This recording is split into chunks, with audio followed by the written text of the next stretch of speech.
mbokk yi ba jàmm ngeen fanaane jërë ngeen jëf ci ànd bi ak télévision Futur Média ñu ngi leen di nuyu yeewu leen ndax ñun yeewu nañ ca fajar ñu xëyati fas yéene leen gunge fii ba 10h 7h29 mooy doog a jot ñu gërëm équipe bi fi nekkoon ca fajar ba léegi sànq ñu ngi àndoon ak oustaz Pape An ci siira pareegul woon ak ñun ndax dafa dem sax ba ñu dagg siira bi ci fajar gi dañ ko dagg dañoo jékki-jékki rek dagg ko parce que loolu mooy heure bi jot na. siira boo xam ni bu jéggi dayoo la. macha allah ndax waxtaan ci dimbalante. war a waxtaan ci jikko ju baax. war a waxtaan ci yar. waaye itam doon waxtaan ci mbaax it nag mu war a am ci réew mi ginnaaw bi ma la nuyoo. di la ziar nuyu alxaaji docteur Massamba. nuyu sama jigéen yi ñaana leen yal na yàlla yokk leen dëgëral. amiin nuyu kilifa diine yi ne ci biir réew mi. leen ziar bu baax kon ci kanam nga koy àggali. incha allahu taala xam nga bu 16h jotee moom. adduna bi yëpp dañuy xaar siira ndax réew mi ñu nekk bitim réew dañu bëgg Seydina Muhammad sallallahu alayhi wa sallam teg ci itam ci yeewu leen bi ci suba gi say waxtaan itam dafa am solo lool donc ba ñu fa jógee ñu ngi àndoon ak rédaction bi ci bulletin bi ñu joxoon leen ko ci français ca kanam itam bu 8h jotee daañu ñëwaat ak yéen ci beneen jotaay boo xamee ni ci wolof Fati Dieng lañ ci àndal maam Fati ñu ngi lay nuyu. Pape Cheikh di nuyu ñi nga bokkal plateau bi naka noonu téléspectateur télévision Futur Média. bu ñu demee ba 8h jot loo fas yéene yaatal. bokk na ca Thione Seck mi ñu ne fi mu ne nii dafa nekk ci loxoy yoon moom mi jiite lead vocal bu Ramdan nag ma nga ca Colobane lu ko waral Pape Cheikh ay koppar yoo xam ne dañu ko lim bi nu ko xaymaa takku na te it nee ñu ay koppar yu bëri la moom Thione Seck dañu ko tegaale loxo keneen koo xam ne doomu Côte d'Ivoire la Pape Cheikh nag loolu ñu ne ay faux billet la Aïda Ndiong ak ñenu ko jàppandooloon ñu bàyyi leen niki démb parquet béggul dara ci dogal bi nga xamante ne tribunal correctionnel jël na ko ba tax na sax nee na dina def kéem kàttan na ba ñu xoolaat ko bu baax a baax Souleymane Ndéné Ndiaye taxawal na parti ba na mu ko waxee woon UNP la ko tuddee di Union nationale pour le peuple leneen lu mu wax Souleymane Ndéné démb ba muy taxawal bile parti nee na du dem ànd ak farandooy président Macky Sall ñetti ponk yooyu daañu ci def suñu reportage faram fàcce gi 8h incha allah. mu ngoog loolee sunu ay xët la ci yéen kaay enfin ci journal 8h bi ca kanam ñu ànd ci ak yéen waaye yéen kaay yi la ñu xëyee léegi bu ko defee ngeen mën cee bàyyi xel laataa ngeen di génn seen i kër wala bu ngeen génnee ba noppi ñu jox leen rek yéen kaay bu ci nekk lu mu xëyee tey jii àjjuma bi nga xamee ni tombé na ak 29 mai 2015 réew mi la ñu koy xëyee tey jii moom mu xëyee ak ki nga xamee ni moo di Souleymane Ndéné Ndiaye mi nas wala mi sos parti politique am moom nag ne ndax ñu ngi koy gis ci xëtu yéen kaay bi ni du mës a nekk militant wu parti wu Macky. waaw réew mi moo ko xëy xamle Souleymane Ndéné Ndiaye UNP di turu parti bi nga xam ne taxawal na ko li mu wax rek moom mooy àdduna du neex ba mu dem ànd ak wala mu dem rejoindre camp wu président Macky Sall. Aïda Ndiong la yéen kaay yu bëri xëyee ginnaaw bi nu ko libéré ni ki démb Walfadjri loolee la xëyee Aïda Ndiong et Abdoul Aziz Diop relaxé comme si de rien n'était loolee la yéen kaay bi def ci xëtam tey. waaw yéen kaay bi di Walfadjri dellu si waat ci Aïda Ndiong ex sénatrice libérale moom ak Abdoul Aziz Diop ak ñeneen ñoo xam ne dañoo bokk seen parti démocratique sénégalais ñeneen ñu nag bàyyi nañ leen mu mel ni dara musul xew. colère ak soupçon wu procureur loolee ci coow loolu moom le populaire xëyee tey tuddee ko Aïda Ndiong libéré ci xëtam. waaw le populaire dellu si waat ci Aïda Ndiong mu tëdd kaso lu ëpp at ak xaaj gannaaw ba lañu ko bàyyi Aïda Ndiong nag fi mu ne nii coow jub na ndaxte ñu procureur ba daal am na xelam tee na ci mbir mi. ci mbir moomu sax quotidien ni mu ci xëyee dafa ni ci xëtam le parquet dans tous ses états. waaw parquet Pape Cheikh àndul ak dogal bi nga xam ne tribunal correctionnel jël na ko le quotidien dellu si waat ci ni ñu ko waxee rek ñoom parquet ne ñu duñu bàyyi mbir mi mu sedd lépp lu ca wax daañu ko def ba ñu xoolaat dogal bi. Aïda Ndiong blanchi loolee yéenekaay bi di Sud Quotidien moo xëy di ñu ko xamal tey ci suba gi. dañu koo bàyyi ba noppi bu nu sukkandikoo ci kàddu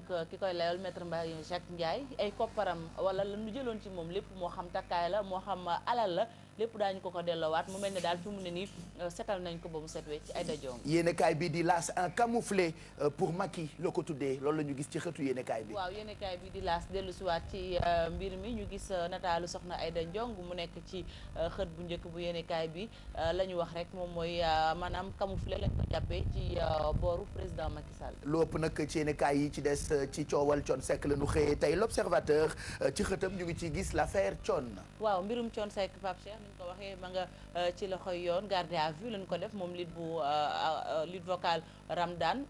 L'observateur dellu siwaat ci coow li ak itam la ñu kaa toppee ay faux billets la ñu fekk këram lu ci mën a am mbir la moo xam ne ñu ngi koy topp. Grand Place mu ne ci xëtam bu ñu moytuwul coon dina dem rëbës ba def ci xët bi ni Wally atterré. waaw ñu gis Wally mu mel ni ku dëng ci yéenekaay bi di Grand Place dellu siwaat ci mbirum Thione Seck ak faux billets yi démb ba tey ñu koy laam-laamee xibaar la boo xam ne Pape Cheikh ne ñu moom ma nga ca loxoy yoon. Direct Info tës du siècle la ko tuddee ci xëtam Thione Ballago Seck entre les mains des Pandores. bi nu ko xayma ci franc CFA faux billets yooyu ne ñu ay milliards la mu mel ni nag mbirum moom Thione Seck tey yéenekaay yëpp moom la ñu xëyee Direct Info moom la mu ko tuddee rek moom mooy mbir la moo xamante ni si yaakaar naa ni ci siècle bi bokk na ci li ci gën a fës. Libération xëy di joxe montant bi mu ngi toll ci 38 milliards de francs CFA loolee la ñu intercepté loolu la ñu gis ci xëtu Libération tey ci suba. fanweeri milliards ak juróom-ñett la Libération xëy dëggal gannaaw ba démb ba ñu naan fukki milliards ak juróom tey mu mel ne lim ba yokk na lu ci mën a am mbir la moo xamante ne si yéenekaay yëpp ñoo ko xëyandoo tey. Enquête moom fausse note la ko tuddee. la fausse note de Ballago la enquête wax mbirum Thione Seck ni nga ko waxee yéenekaay yi yaakaar naa ni ñëpp xëy nañ ci. mu ngook ak ñu jeexal xanaa ak stade yéenekaay moom nag day dox ci wàllu tàggat yaram mu ngi xëy tey ak ki nga xamante ni moo di Omar Daf mi dugg ci staffu sunu gaynde yi. waaw Omar Daf la ñu gis bu ñu fàttalikoo génération Aliou Cissé Khalilou Fadiga Omar Daf def lu am solo ci équipe nationale bu Sénégal la ñu wax rek moom mooy fi mu ne nii dugal na loxoom ci mbir mi maanaam bokk na ci staff ñi nga xam ne ñoom ñooy tàggat sunu gaynde yi te Aliou Cissé jiite ko. taasukat ba newoon nañu ko yaa ñu ko tàmmal da ngay fecc daagu ñibbi waaye comme docteur Massamba Gueye ni mu ñu ko tàmmalee ca kanam daañu ñëwaat ci ñett ci ay yéenekaay yoo xam ne bu ci ne lu xi na bëtam ndax rédaction yeeg ni nii nafaree seen i xët loolee dinañ ci ñëwaat ci kanam bu leen fàtte itam bu ñu demee ba boori 9h45 Mamadou Mohamed Ndiaye bu xuusee dina gën a yaatal wala dina gën a xóotal li ci yéenekaay yi tey jii ci bis bi vendredi 29 mai 2015 7h36 mooy doog a jot on va se rendre directement au niveau de la rédaction centrale du quotidien L'Observateur pour le menu de ce jour une présentation assurée tout de suite par Idrissa Sané ou Abdoulaye Diédhiou. Je pense qu'on va retrouver Abdoulaye Diédhiou pour le menu du L'Observateur de ce vendredi. Idrissa Sané, merci beaucoup Mao Cissé. Donc on retrouve Idrissa Sané pour le menu du L'Observateur de ce vendredi 29 mai. Bonjour Idi. Bonjour Pape Cheikh Diallo et bienvenue chez les observateurs, chers téléspectateurs. Merci de nous accueillir chez vous.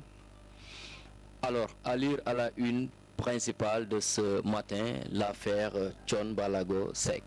Eh bien, l'affaire a fait le tour de la presse hier. Thione Ballago Seck, arrêté dans la nuit du mercredi, a passé sa deuxième nuit à la section de recherche de la gendarmerie de Colobane. Et il sera déféré aujourd'hui devant le procureur avec son présumé complice l'ivoirien si une prolongation de garde à vue n'est pas faite. À l'origine de cette arrestation, une affaire de faux billets de banque en euros et en dollars estimés à plus de 40 milliards de francs CFA.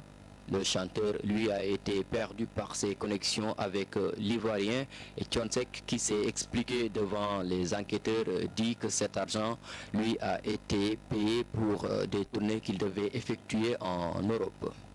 Une autre affaire avec Dame Justice, le verdict de l'affaire des produits phytosanitaires du plan Jaxaay. Aïda Ndiong relaxé, mais le procureur relance la procédure. La très médiatisée affaire dite Aïda Ndiong et ses compères a connu son épilogue. Aïda Ndiong, Abdoul Aziz Diop, Amadou Ndiaye et Modou Sall ont été relaxés par le tribunal correctionnel de Dakar, mais la décision de relaxer les quatre prévenus n'a pas été du goût des autorités étatiques, ce qui a d'ailleurs motivé une réunion de crise entre le garde des Sceaux, ministre de la Justice, Maître Sidiki Kaba, et le procureur de la République, Serigne Bassirou Gueye. Les révélations sur ce conclave qui a abouti à la relance du dossier sont à lire dans l'Observateur de ce matin.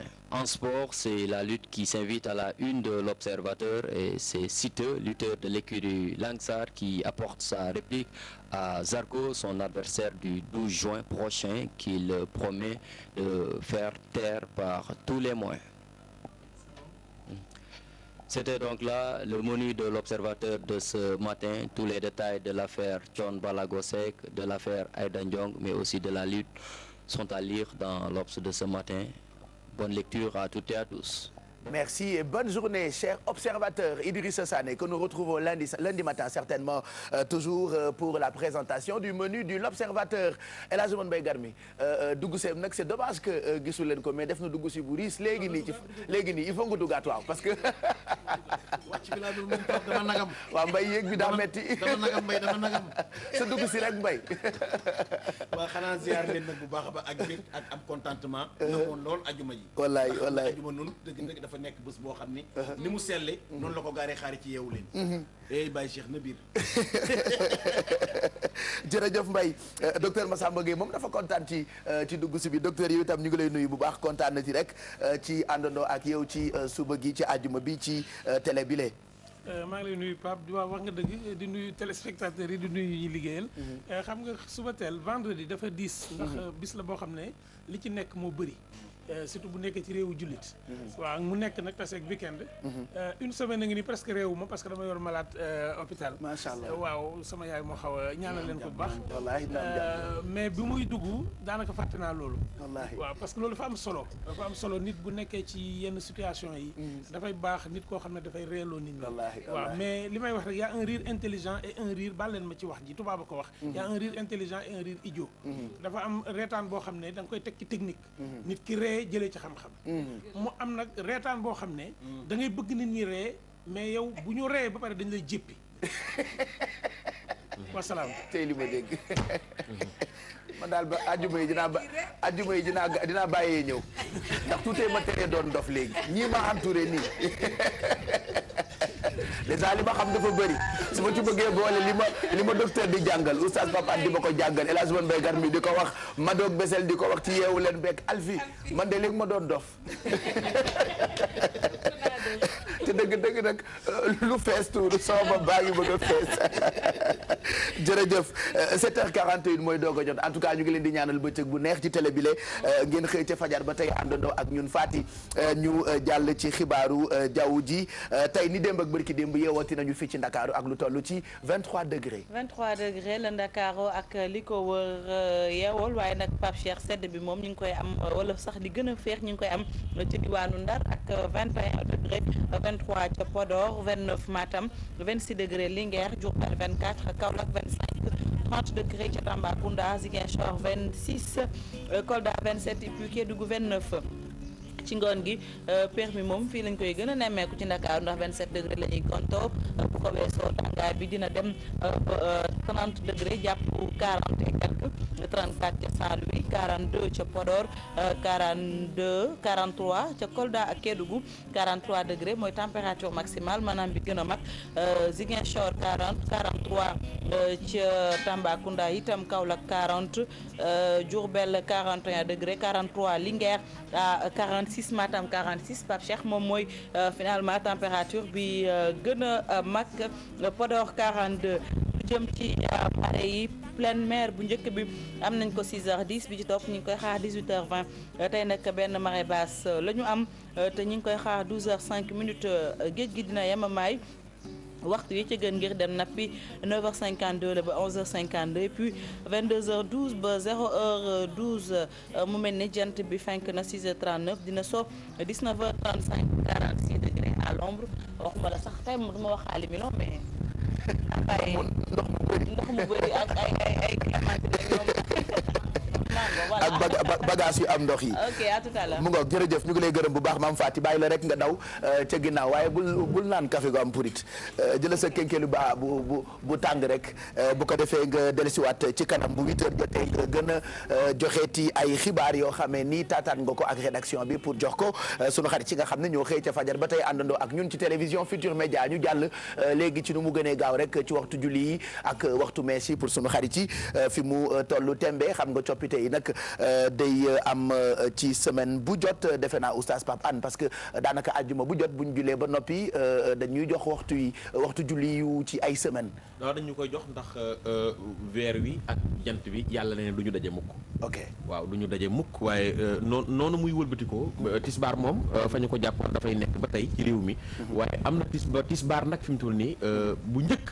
soppiku na am na heure boo xam ne ñu jàkk yu bari nga koy julli. fekk du heure tisbaar. fekk du heure tisbaar lii la heure tisbaar a ngi nii. 13h08 bii. mooy tisbaar wax na. parce que ñun habitude bi ñu am julli ko ay boori 2h. 2h et quart. 2h et quelque waaw 2h et quart mag ñi bari na ñu ma laaj ñu ni ma ca tubaab yi la woon. ñu wax mag ñi ne yéen a ñuy déranger parce que heure bii heure sieste la. d'accord sunu heure sieste nag ngeen di julli. dee leen ñu bàyyi ba ñu tàmbalee liggéey ñu yóbbu ko 2h. parce que ñoom dañoo amoon habitude di añ midi. waaw sieste diggante 1h. waaw diggante midi et demi ak 1h. ak 1h voilà donc heure boobu bëgguñu ku leen ci déranger. bëgguñu ku leen ci déranger. xam naa mag ñi bañoon coow loolu nag ànd naa ci ndax doxalinu l'islam la. dëgg la parce que ñoom ñoo leen ëppoon doole. mais doxalinu l'islam ba am lu ñu bëgg. parce que seen i politique la woon mag ñi politique ak ñoom.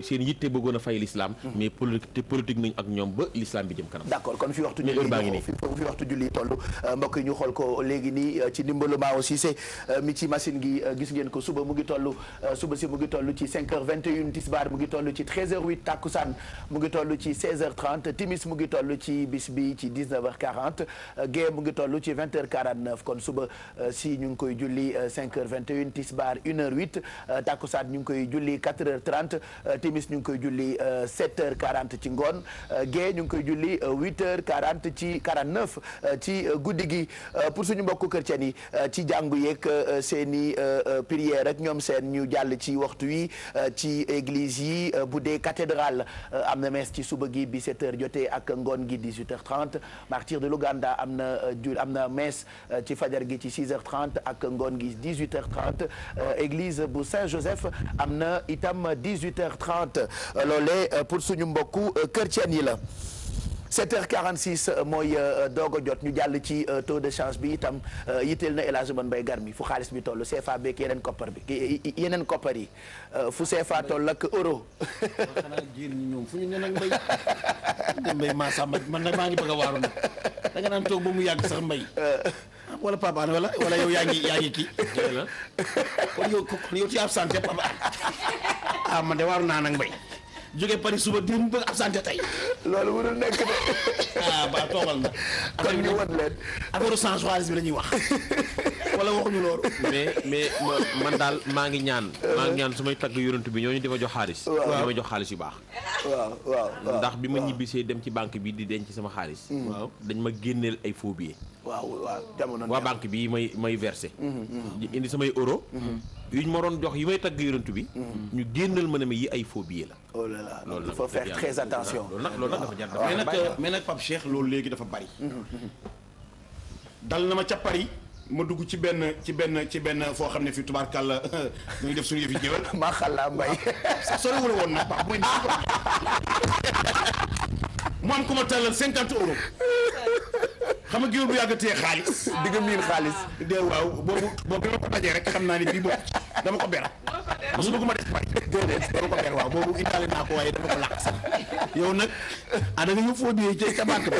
waa banque ba baax nañu de. waa banque ba génne ko sant ji yàlla sax ndax mënoon naa ko maye.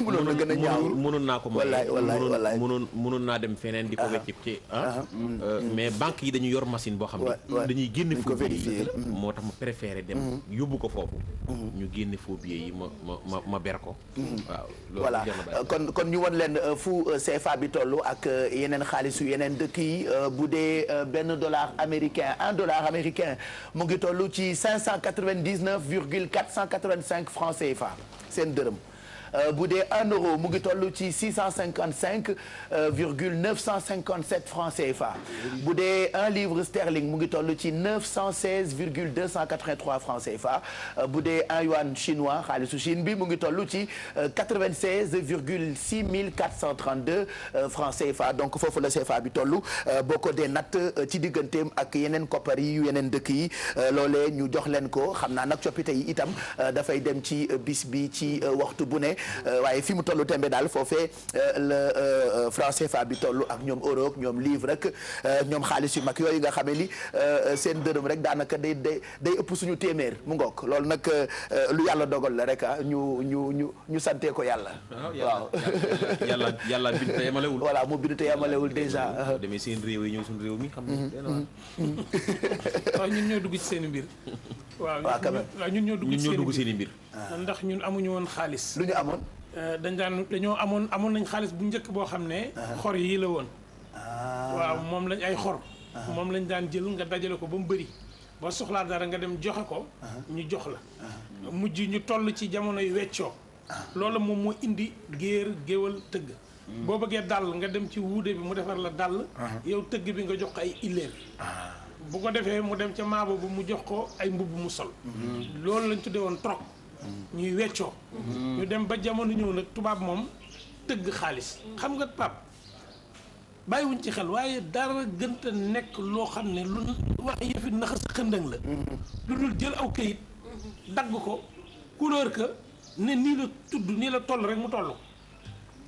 dëgg la de tey doole déggal téléphone ba ko seede ci message ba ñëw. ay këyit rek la kenn mësul gis la aw këyit rek lan dagg ne bu melee nii junni la ba jar xeex.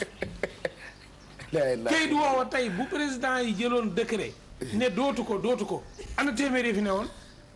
basang yi ana ñu. juróomi téeméer yi nag. am na téeméeri basang yu fi newoon yu rëy ana juróomi téeméer yi boo ci génnee tey dem ci bitik ñu ne la këyit dong la. kon njëg du dëgg xaalis du dëgg. njëg du dëgg xaalis du dëgg xam nga luy dëgg. luy dëgg jikko ak doylu xam nga doylu. boo ko defee rek fiix. wallaahi faq naa fa fii baadi qanaati raaxatu. ñu ni doylu ndax nekk na lenn ci doylu. noflaay. boo doylu rek mbedd mu la neex jaar. xam nga loolu moo tax xaalis dafa doy waar. léegi nag ñun dañoo ñëw bi ñu jëlee suñu indépendance. toogu ñu xoolaat. bi fi avant laata tubaab bi fi ñëw. nu nu meloon ak nu nu doon dundee. léegi tubaab bi dem na nun ndax dañuy continuer ci li fi tubaab bi ba. wala ndax dañuy dellu ci yenn ci yi nga xam ne tubaab bi dafa ñëw rek arrêté ko laaj ñu suñu at. léegi ñun nag ñu ne ci këmax ci biir. léegi dugg ci. léegi nag ki la abali bët fu ko neex ngay xool. dëgg la ba pare nag amuñu woon pouvoir boobu ndax tubaab bi dañoo jiite woon nag doole nag. loolu mooy indépendance bi nañ ko négocier ak nañ ko amee. dañ cee deful fula ju tolle. taxaw def ni Japon def. taxaw def ni Chine def. parce que ñoo ñëpp dañu leen coloniser woon. waaye bi nii moom seen bopp pauvre lool sax. yo kan bul wax pauvre. Nagasaki mi ngi fi ak Hiroshima. deuxième guerre mondiale bombardé ba mu jeex tey jii Japon dañuy daw di ko wuti. xam nga kon tey nit booy dugg ci ay mbiram. nit bu ñëwee noot la war ci sa kaw même booy bëreeg nit pap ngay bëreeg nit ba mu war ci sa kaw. waaw bu la wàccee kay xetu ngembam nag war nga ko bàyyi mu dem ak xetu ngembam. wax dëgg yàlla waaye ñun tubaab bi dañoo wàcc ba pare ñu téye xetu ngembam. ma ne damay ragal balaa 10 heures ma jëlee ndox ci plateau bi kenn mësul gis nii. moom rek nu mu tudd franc CFA. euro gënu ko de kayit rek la. wallaay kayit. xam nga ne waaye xetu euro ak xetu CFA itam xetu euro baax na de. boobu laaj ko leen. gis nga ci café tubaab bu ñu ko defee. wallaay xam nga café tubaab dala daan xeeñ. bu la xeeñee ubale. nga miir. wallaay. tey da ngay dem Europe. nga yóbbaale sa café Touba. nekk sa appartement di ko defar. ñoom ñuy fëgg. naan la ndax doo ñu may parfum bi lan la. dëgg la de gis nga xam nga la nature a horreur du vide. ñun problème bi ñu am en Afrique. mooy problème mu fulla. wallaay. ñun suñ fulla la ñu war a gëstu jiwaat. wallaahi. ana ñun ñëpp ñu tase Afrique 50 nangam état. ñu taxaw ñun ñëpp ne bëggatuñ seen xaalis. kon dinañu mel ni Amérique de. États-Unis. su ko defee waa France naan États-Unis laay def. te Seydina Mohamed yàlla ki mu gën a bëgg mooy kii yóotu yi ngand yi. wallaahi. mais yàlla sip na ci naan lii mënuma ko am. fii mënuma fa àgg. ambition il faut être ambitieux. kon loolu taxoon bàyyi inna allaha yuhibbul ma'al umuri. maa ngi soog a dégg Baye Laat. ambition maa ngi soog a dégg Baye Laat jërëjëf oustaz yàlla na. c'est important Baye Laat nee na teraangay àdduna yi fi yàlla wàccee. yëpp doomu aadama tax mu wàccee ko. boo ci jombale sa bopp mu jombale. dëgg la de bu Pape Cheikh jàppee na du am avion privé jet privé. te yàlla wàccee jet privé. fan yii nag bëgg naa ko nag docteur nag bëgg naa jet privé. waaw bëgg naa ko nag damaa sonn ci bokk ci groupe avion yi. ndax ñoom charter ak yooyu. bëgg nga jet privé. wallaahi bëgg naa ko fan yi. ndax sam ndodd yaa na. waaw amagoo jet privé yaa ngi dégg. waaw boo ko amee ndax pare nga pour dégg ku am jet privé li mu war a dégg. xanaa maa ma jet privé dañuy jafaru ci samay mbubu nag. dama ne est-ce que pare nga ndax pare nga Pape pare nga. waaw pare naa de. yeewu leen nga yor di dégg. waaw est-ce que li ngay dégg attan nga ko. dama ne est-ce que di attan nga ko. ndax damaa bañ nga ñàkk sa jot. Pape kiy wax ci sa ginnaaw day gis sam ndodd. sëñ Saliou nee na ki gis sam ndodd mi ngi sa ginnaaw. dëgg la. Souleymane Faye ne kuy yéeg ci garab te bëgg ku la sànni xeer nga fayu. doo ma sa yéeg. wallaay Pape ndax maa sàmm dinaa la dagg de. ma daa leen ko moo tax nawet ku leen bëgg a sàcc bu lay mbay doo bay. ndax Pape boo mu yëngu rek nga tàcc ko. non lii dama ci ñëwaat sa après journal bi. ne léegi rek balaa journal bi. ndax mas ngaa gis ku toog ci suuf taxaw ci suuf filawoo. yor xeer di sànni. déedéet garab bu amut ñam kenn du ko sànni. wallaay ba di ko witt sax. wasalaam kenn su gis lool 7h54 gis ngeen de àjjuma yaa ngoog solo yi dafa am solo ci waxtaan xam naa dinañ ñëwaat ci yooyu yëpp ca kanam Mado ngi fi tey nag yaa ngi ñuy waajalal lu jëm ci fête des mères. ndax yaay moom des koy teral te dañoo bëgg week-end bi ñëpp jóg teral seeni yaay. wallaay Pape Cheikh vraiment maa ngi lay nuyooti te yàlla naa la yàgg nuyu ak ñi nga xamante ne ñoo nekk ci plateau bi rawatina nag bokk téléspectateurs yi li nga wax nag dafa am solo ndey des koy teral ba tax na tey dinañ wax li nga xamante ne moom moo di fête boobu ñu xewal loolu fépp ci monde bi waaye rawatina fii tamit Sénégal ñu fàttali nit yi rek nan nañu war a mën a def teralee seen ndey amaana mënuñu leen fay waaye sunu asaka yéene tey dinañ leen wan naka nañu nar a doxaleek ñoom ngir jox leen ko bu soobee rabbi ci kanam lay doon Alfi yaa ngi ñuy waajalal ci akiri de.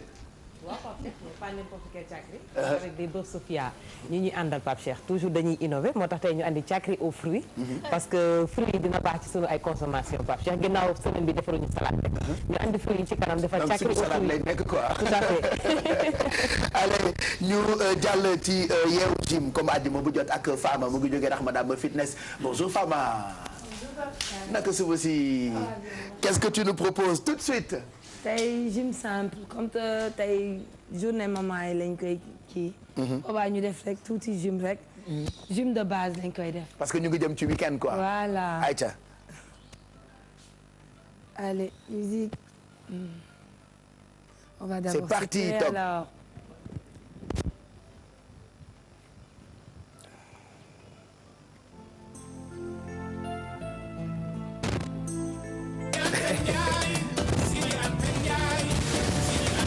ba tey baax na de dañ koy demee de.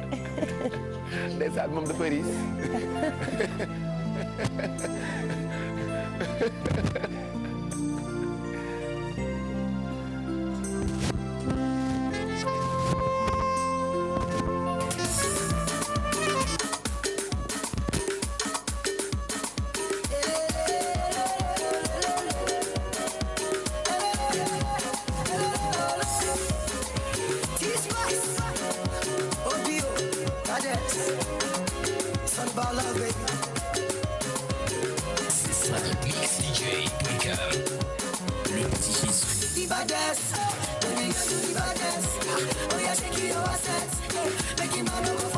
tey gym de base la ñuy def tous les éléments de base alors vous pouvez suivre même ñi yore seen bant seen kër vous pouvez suivre on descend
Ceux qui sont à la maison, vous pouvez continuer.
Croisés.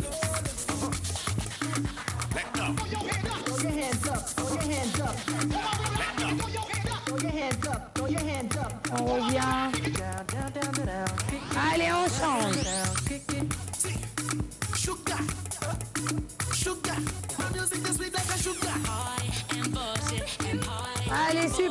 c'est fini. Ceux qui sont à la maison, il faut boire beaucoup d'eau et récupérer. Merci les gars. Merci Pape Cheikh. merci alors rapidement lan ngay joxe comme conseil pour sunu xarit yi. tey moom conseil bi may joxe sama bopp laa koy jëlee. parce que démb ndeysaan dañ ma tuddee doom. alors ça m'a fait tellement plaisir que thème du jour bi moom loolu lay nekk.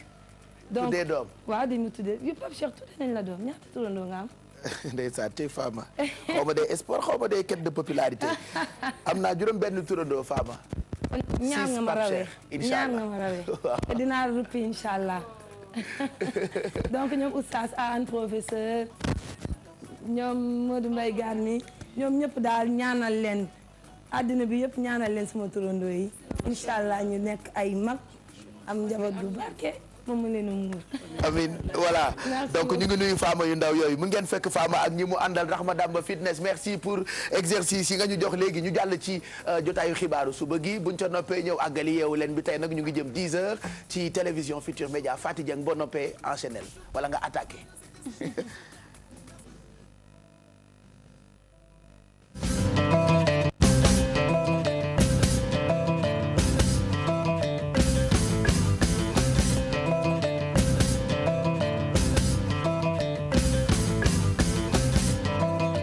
seen ànd mbokk yi bisimilah ci xibaaru suba gi ñu doore ko ak mbirum Thione Seck nañ ko garder à vue jamono ji ñu àddoo ñu ngi ne ña ma nga ci loxoy yoon moom Thione Ballago Seck jiite groupe bi di Ramdan coowal xaalis di ay faux billets lañu ka toppee lu ci mën a am ñu ne moom ak benn doomu Côte d'Ivoire lañu jàppandoo dinañ ci dellu siwaat ci ni mu gën a yaatoo mbirum Aïda Ndiongue itam ñu ngeen ko xamee ni ki démb lañ ko bàyyi moom ak Abdoul Aziz Diop ak ñu leen téyandooloon parquet bi nag àndul dara ci dogalu tribunal correctionnel bu Ndakaaru ba tax na sax ñoom nee ñu daañu def li nga xamante ne si moom moo ci war ñu xoolaat bile mbir lu ci mën a am moom Aïda Ndiongue démb lañ ko bàyyi te ko doon layool sax maître Mbaye Jacques Ndiaye doon sàkku ci ñi nga xam ne ñoom ñooy député yi ñu daal di ibbi ab enquête parlementaire fële ci pencum ndawi réew ma ngir topp ku ci mel ni procureur de la république jamono yoon koy tey ki fi jiite woon gouvernement bu président Macky Sall di Aminata Touré ak ñeneen ñu wax ci keneen koo xam ne mook Aïda Ndiongue bokk nañ parti lu yàgg Souleymane Ndéné Ndiaye lay wuyoo parti démocratique sénégalais génn na ca taxawal mbirum boppam UNP la ko dippee démb la ko doon xamle ak askan wi li mu wax moom mooy waxtaan diisoo waaye it liggéey ndax ci gis-gisam jot na nag ñu bàyyi li ñu doon def indi leneen lu bees di saprera cay leeral. Souleymane Ndéné Ndiaye taxawal ab parti politique bu bees Union nationale pour le peuple bokk jëmu le parti boobu tudd ki fi nekkoon premier ministre Abdoulaye Wade fas yéene indi doxalin bu bees ci politique gu Sénégal. dañu sos man ak suma yeneen naataango parti politique bu ñuy wooyee Union nationale pour le peuple parti politique bi tey la juddu tey lañ ko ngénte tey lañ ko jox tur.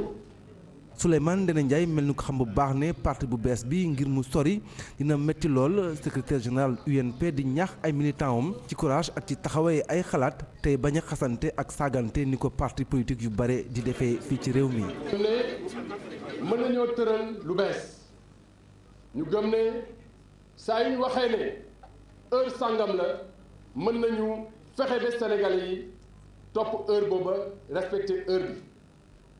saa yu waxee ne dafa ñuul mu fekk ne dafay ñuul ñu fexe ba Sénégalais yi am beneen gis-gis ci politique xam nañ ne yoonu gudd la xam nañ ne yoonu jafe la xam nañ ne yoonu métti la waaye pare nañu pour jànkoonte méttiwaay bi yàgg bi ak lépp loo xam ne coono la bu nekk ci suñu kanam. Souleymane Ndéné Ndiaye sargal bu baax Abdoulaye Wade ci ndorteel bi muy jël kàddu Union nationale pour le peuple bokk jëmu ab gaynde moo koy mandargal parti bi nag couleur yi dafa bleu. pour m'arrimer derrière un candidat. Juste après Souleymane Ndéné Ndiaye la mu wax moom mooy du mës a ànd ak président Macky Sall ci wàllu politique démb la ko xamle ndax nee na ku ko xool xam ne du koy màngaani du samay kàddu Souleymane Ndéné Ndiaye moo ko wax leneen lu mu wax itam nee na dëgg la moom ak président Macky Sall ay xarit lañu waaye nag bu nekkee ci wàllu politique ku ne ak sa gis-gis Souleymane Ndéné Ndiaye ak Juste après. Avec Macky Sall c'est une amitié C'est une amitié, mais une amitié qui n'a rien à voir avec des relations politiques. Si je ñëpp devais ñi aller avec xam Macky suñu Sall, diggante xam nañu ne Macky ak man ay xarit yu wér lañu loolu nag jotewul dara ak politique su ma naroon na ànd ak Macky def ko naa ko bu yàgg man duma wax ci kaw di jëf ci suuf ñi ma xam bu baax leer na leen ne duma mës a transhumé Macky Sall sax saa yu déggee waa PDS naan damay jéem a déstabiliser seen parti ngir dem APR loolu daf koy defi ree. il ne me traversera jamais l'esprit de transhumer. Je ne suis pas le genre à transhumer. Je ne transhumerai jamais. waa parti démocratique sénégalais ñoom mu tudd ci biir waxam ñoom it wax nañu ci mbir mi jaarale ko ci ki yore seen kàddu di Babacar Gaye li ñu gis moom mooy parti Souleymane Ndéné Ndiaye di UNP mënta indil benn gàllankoor wala jafe-jafe wala mu wàññi dooley parti démocratique sénégalais leneen lu ñu wax ñoom waa parti bi mooy lu jëm ci bàyyi gi nu bàyyi Aïda Ndiongue ak seen yeneen i njoñ bokk na ci Abdoul Aziz Diop ñu ngi ko xamle nag ci am ndaje munu amaloon ñoom nag ndaje moom mais ka fa teewaloon télévision Futurs Médias Mame Birame Diouf la ànd ci ak Yunus Diatta. ndax Souleymane Ndéné Ndiaye doon na kuy tiital parti démocratique sénégalais gannaaw ba mu lancé formation politique am bi di union nationale pour le peuple déedéet Babacar Gueye di tontu di xam ne ni PDS tiitul benn yoon te di mënu kaa néewal. suñu toogee tey parti juddu bërki démb parti juddu tey parti dina juddu suba parti dina juddu at gannaaw suba li ñu leen di ñaanal mooy ñu màgg. ñu def seen liggéey ci démocratie waaye ñu def ko ci bëgg réew mi liggéeyal réew mi te xam ne politique du métier. noonee sax di woo képp koo xam ni te bëgg nga ko nga bokk ci opposition démocratique ba mu jàpp ni mu ngi dox lépp ngir jëlaat nguur gi. front bi nga xam ne muy coalition bu bees bi am te ñu ciy tudd ay ñoom parti démocratique sénégalais réew mi bi Idrissa Seck Djibo Leyti Ka Papa Diop Decroix Cheikh Bamba Dièye ak ñeneen ak ñeneen. ñooñu ñu ngi leen wooyee république maanaam coalition boo xam ne c'est ce qu'on appelle l'opposition démocratique qui est présente à l'Assemblée nationale. Malick Gakou Massamba Diop Souleymane Ndéné Abdou Sow Macky Sall ñëpp dañ leen di woo pour ñu ñëw fi nga xam ne fi la dëgg gi nekk. ci comité directeur bi ñu doon amal nag tombeek ñu bàyyi loxo kii di Aïda Ndiongue Abdou Aziz Diop ak ña ñu tuumaloon ci mbirum produit phytosanitaire yooyu Babacar Gueye ak ñamu àndal ne rafetlu nañ bu baax a baax décision boobu ngeen xam ni kon yoon joxe na ko. ñu rafetlu tam bàyyi boobu ndax ñi ñu bàyyi mérité nañu ñu bàyyi leen defuñu dara mais aussi ay militants lañ wane nañu seen jàmbaar wane nañu seen engagement donc ñun dañuy souhaiter rapidement ñu retrouver seeni frères parti. ngir gën a dooleel parti bi ñu amal animation ak it troupe yi gën a taxawaat fàttewuñu sax ñàngat gañ bëgg a amali ci dëkk bi parti démocratique sénégalais dina door tournée nationale am juróom-benn fan ci weeru juin bii di ñëw ci bët sàllumu réew mi bu ñu amalee ab pause ci weeru koor gi nag dinañ ko dooraat yegg ba diwaanu Thiès ak gox ya nekk ca foofee. lu jëm ci ay pàkk yu nekk ca booru makkaanu parti démocratique sénégalais te ñu indi woon ci ay wax Babacar Gaye leeral na askan wi li mu wax moom mooy pàkk yooyee dañ koy jaay dëgg la waaye dogalu président Abdoulaye Wade la te liñ ci bëgg rek moom mooy ab promoteur lañ lëkkalool ngir taxawal fa ab immeuble te it nee ñu koppar yu ñu ca jëlee dañ koy dugalaat ci parti bi Babacar Gaye la ñuy teewlu.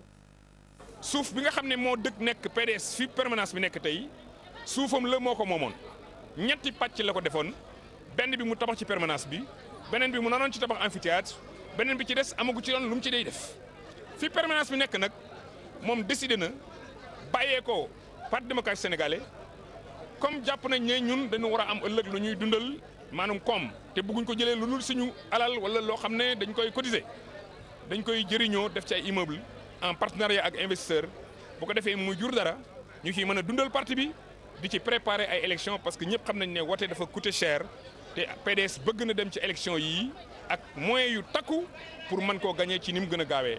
wax ci leneen société générale di SGBS la ñu wax nag mooy atum 2014 li ñu ñàkk ci ay koppar bëri na ñu ngi ko xayma ci lu jege fanweer ak juróom-ñaar lu ci mën a am ka jiite bërëb ba wax lu jëm ci ay wàllu bor teewul muy dalal xel yi ki jiite association bi nga xam ne moo lëkkale client wu banque yooyu le Famara la mu gis rek moom mooy mbir mi daal am na les waxul ki nag économiste la Babacar Diouf lay wuyoo mu ñuy xamal mbir mi su amee ban jafe-jafe la mën a indil bile banque Maimouna Ndiaye ak Modou Diop ñoo nu defal gëstu bi. ñu ngi fii ci makkaan bu mag bu banque bi di SGBS fii nag daanaka benn xibaar duñ la ko jox rawatina bu fekkee dañ leen di laaj ci perte bi nga xam ne ñu ngi koy jibal te naan lu ëpp fanweeri milliards la ci atum 2014 foofulee dañ naan la jotuñu xibaar ne télévision war na fee dugg ndax loolu kat ci seen plan de communication la bokk.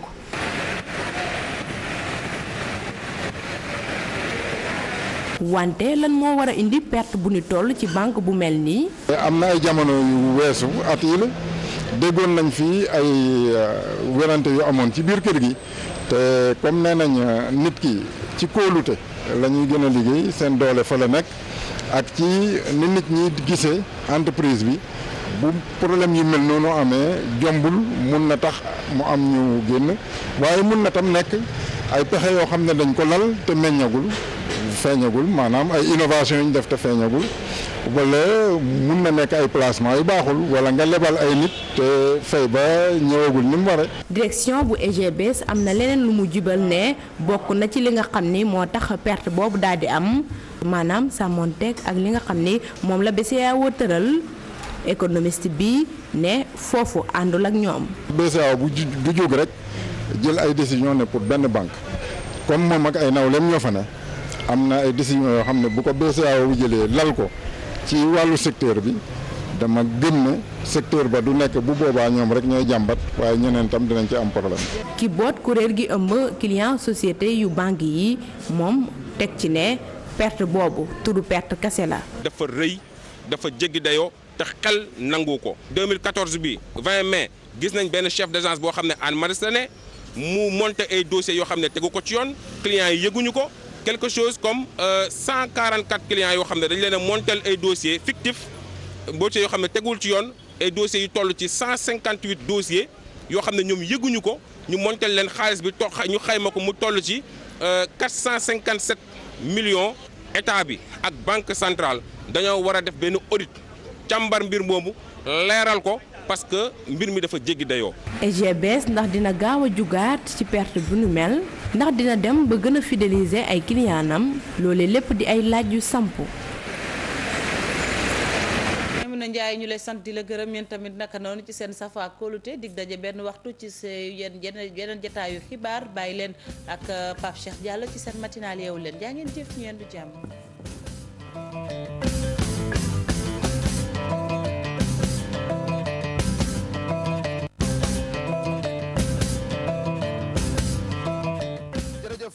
Maam Fati mu nekkoon jotaayu xibaaru suba gi ci télévision Futur Média 8h20 mooy doog a jot ñu leen di ñaanal bëccëg bu neex ci télé bile ca kanam nag El Hadj Mbaye Garmi dinañ ñëw ci fàttaliku ni àjjuma bu jot xam nga bu fàttaliku yegg see nag dañuy bëgg xale yi jël bic ak feuille toog.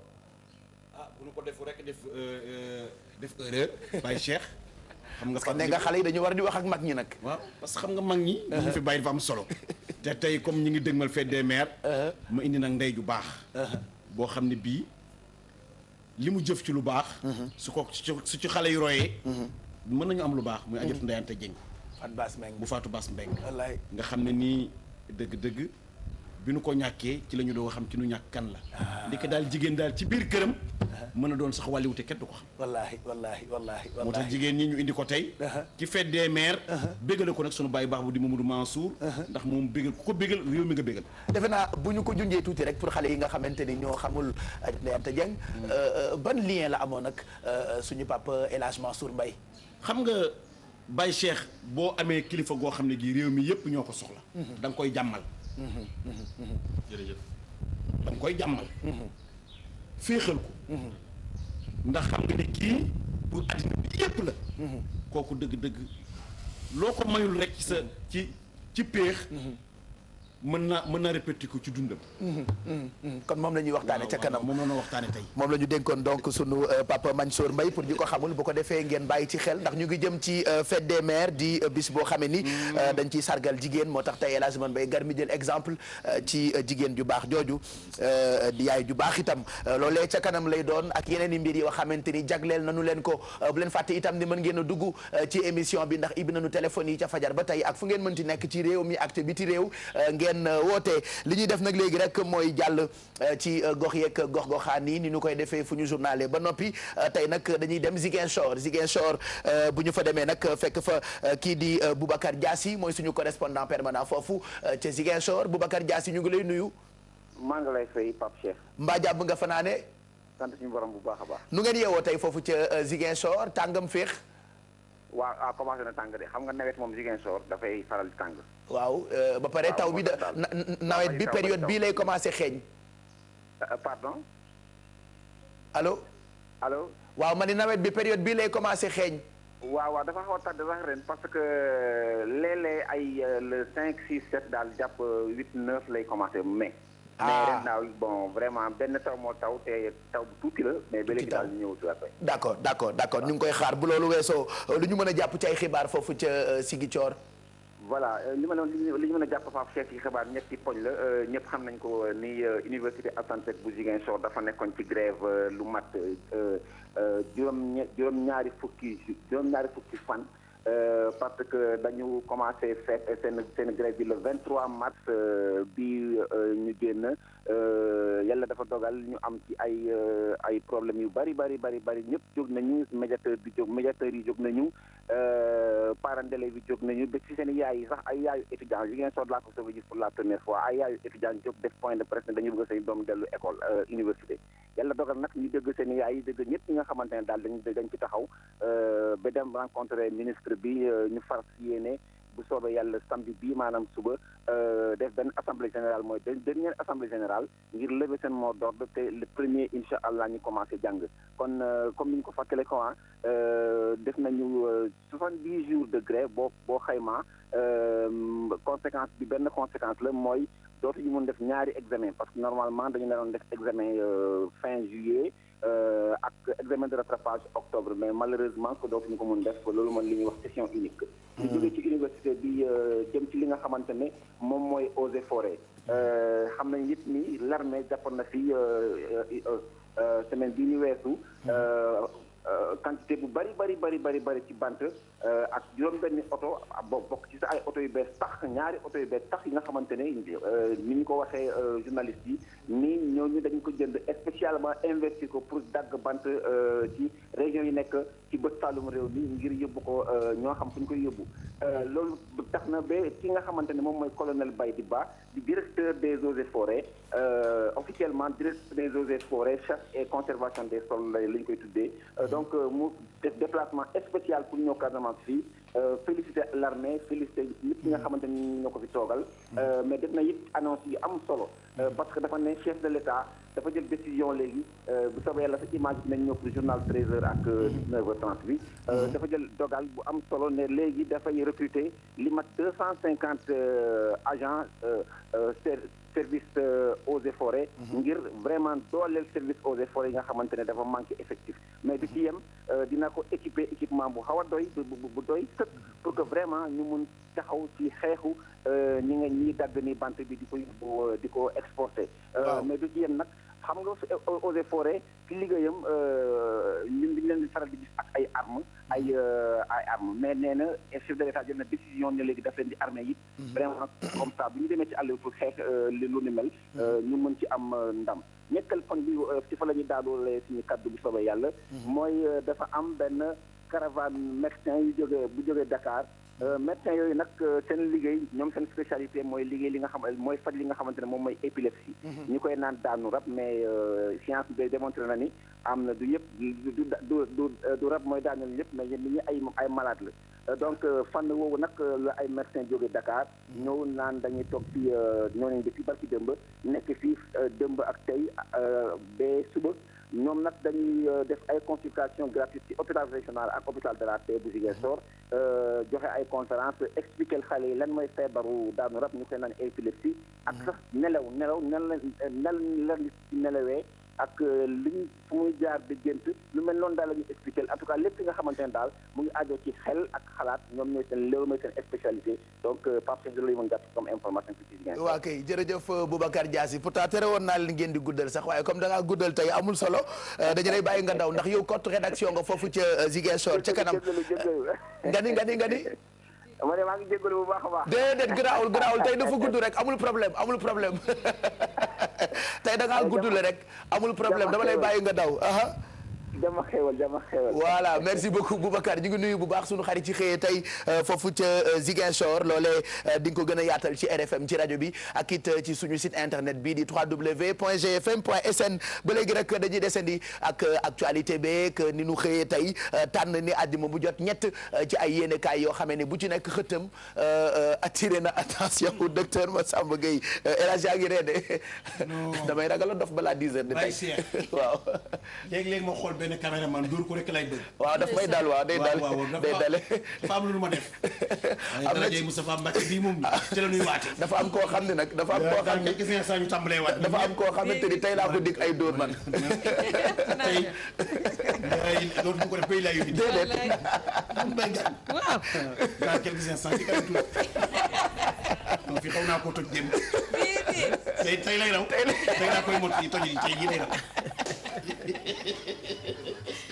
mu ngoog mbokk yi maa ngi doon bëgg a waxtaanee ñett ci yéenekaay yi nga xam ne tànn nañu seen i xët ci mbind mi ak ni ko rédaction yi defee waaye ci pas ci mbir mi mais ci mbind mi. waaw ci mbind mi waaw te mbind mi daf ñuy soxal lool ndax gis nañu léegi ni suñu rédaction yi quand même ci yéenekaay yi ñu ngi góorgóorlu bu baax alors yéenekaay bi ñu tànn benn bi l'Observateur enquête ak Grand Place donc ñu jeexal ak l'Observateur njëkkee ak xëtu yéenekaay bi di enquête ndax Maodo Cissé ak Mbirou Sarr ak Babacar ak Ibrahima mën ngeen ñu ko wan bu ko defee ñu wax ci tuuti ci ni ñu ko bindee ñu xëyeek coowal Thione Seck waaye ci mbind mi yéenekaay baa ngi def ni des coupures en euros et en dollars découvertes chez lui la fausse note de Balago.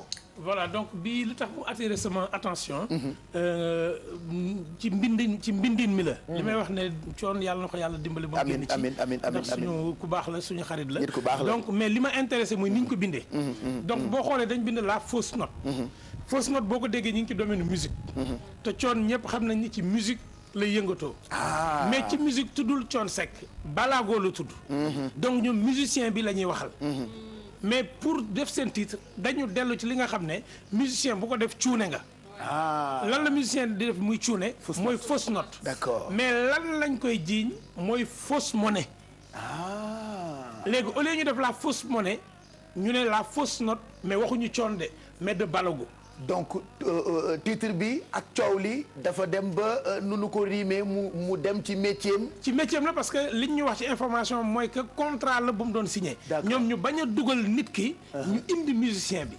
donc tudd Balago. ba pare def na la fausse. waxuñu monnaie. ñu ne la fausse note. d'accord donc ça c'est un titre très c'est un bon titre machallah. félicitations à la rédaction du quotidien Enquête beneen yéenekaay bi Grand Place moom itam xëy na ak coow li alors Thione Seck risque d'aller à Rebeuss.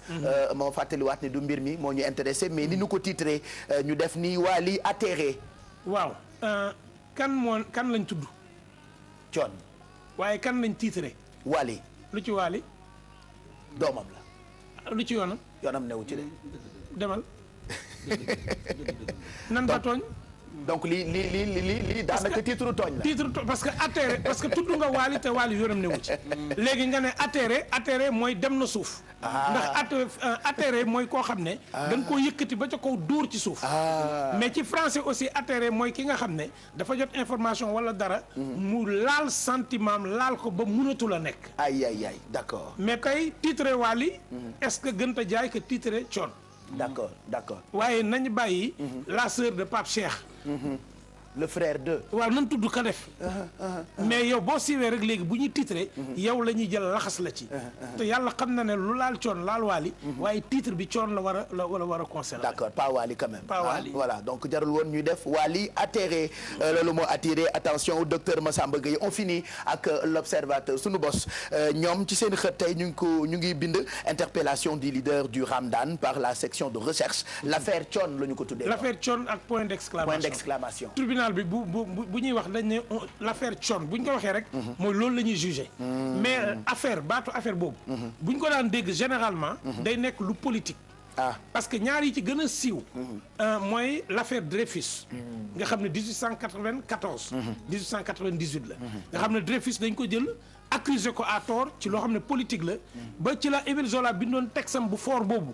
j'accuse waaw ñu jël Dreyfus jël ko. tëj ko pour des raisons politiques ba pare exilé ko fële ci Guyane française. d'accord ci benn prison boo xam ne dañ ne sax xaw ma l'île au diable.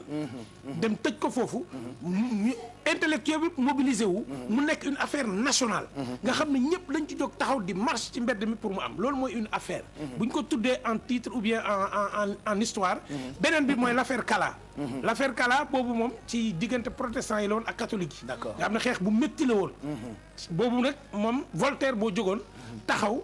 ñu ne Kala dafa rey doomam léegi te doom ji moom dafa suicidé wu mais jamono boobu boo suicidé wu boo xaroo dana lay takk ci fas dëpp sa kanam di fas yu di la xëcc nga traversé dëkk bi ndax nit diine ji bañee ku xaru donc buñ ne l'affaire Thione ñoom dañu def référence au grand dossier de l'histoire donc loolu lu mu lay wan mooy que rédaction bi dañu dem gëstu ji jël titre boo xam ne képp koo xam ne gëstu nga tuuti am nga tuuti niveau da nga koy xam mais ñu def ko comme si Thione dañ ko waroon juger l'affaire Thione léegi nag mooy Thione a taxaw ñu jël point d'exclamation bi taxawal ko teg ko ci ginnaaw donc c'est un bon titre parce que c'est un titre nominal ba pare simple non dafa simple ba pare professionnel mais aussi technique. d'accord donc je pense que c'est. et conseil bi tout le temps à chaque fois ñu tànn ñetti yéenekaay ci àjjuma yi mooy ku ci gisati titre na nga ko comprendre. waaw parce que titre. c'est toujours bien de comprendre waaw parce que titre moom.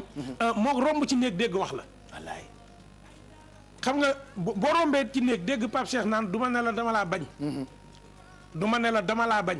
bu fekkee du ma ne la rëcc na la dama laa bañ rek ngay dégg nga dem nag wër dëkk bi ne Pape Cheikh nee na ko dama laa bañ. dof balaa 10 heures rek. jërëjëf docteur Massamba Gueye kon ñetti yéenekaay yooyu nag ñoo lu xibatam ci suba gi yéenekaay ku ci ne ak na mu xëyee ca kanam Mohamed Ndiaye dina ko gën a xóotal ci télévision Futur Média 8h33 laataa ñu jàll ci publicité yi bu weesoo li ñu leen nasal tey ci bis bi ak ñun ñi ngeen àndal am nañu ay gan yu bëri tey nag oustaz Papane du ñu pelloo ak tàggkat yi waaye dinañu recevoir ay invité ku ci nekk am na loo xamee ni yaa ngi koy organiser dinañ waxtaan ak suñu xarit bi 213 wala 113 man laa koy woowee 313 dina ñëw ci set setal boo xamante ni ñu ngi koy waajal ca Parcelles Assainies loolu itam ci civisme la bokk te set setal dafa amoon à l'époque ñu dem ba amatul léegi donc bu ñu gisee koo xam ne mu ngi dox ci programme civisme yooyu ñun dañu koy rafetlu parce que defe naa ni ça a toujours été combat wu docteur Massamba Gueye yéen ñii seetaan télévision nationale RTS yàgg ngeen gis ay capsules yoo xamante ni mu ko fa daan def di gën a artu nit ñi di leen yedd ci wàllu civisme parce que nit ñi dañoo dem léegi ba mal civilisé lu neex waaye def te looloo ñu teree développé defe naa bu ñu defaraatoon jukko yi Sénégal dina gën a jëm kanam